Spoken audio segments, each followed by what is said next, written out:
ఆలోచిస్తారు? ఎట్లాంటి ఆలోచిస్తారు? ఒక్కొక్క క్వశ్చన్ ఆన్సర్ చెప్తాను.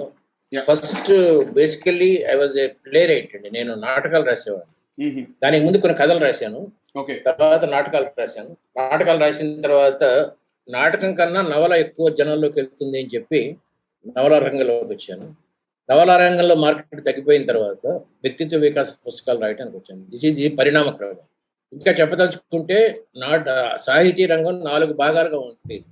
స్వతంత్రం వచ్చిన కొత్తలో రాసేవాళ్ళు సెల్ఫ్ సింపతి, సెల్ఫ్ ఐడెంటిఫికేషన్ అలాంటి పుస్తకాలు ఎక్కువ రాసేవాళ్ళు. బికాస్ ఆఫ్ పావర్టీ అయితేనేమి. ఆ తర్వాత లేడీ పాఠకులు ఎక్కువయ్యారు. వాళ్ళకి కళలు, డ్రీమ్స్ ఎక్కువైనప్పుడు అప్పుడు ఒక రకమైన నీకు ఆత్మాభిమానం ఉంటే చాలు, పొగరుంటే చాలు, నువ్వు వేదానమైనా పర్లేదు, నీకెవడో ఒక హీరో వచ్చి ఎత్తుకుపోతాడనే నవల్స్ ఎక్కువ వచ్చింది. దాని తర్వాత మా తరం వచ్చినప్పుడు ఆత్మాభిమానంతో పాటు నీకు పర్సనాలిటీ కూడా ఉండాలి, వ్యక్తిత్వం ఉండాలి.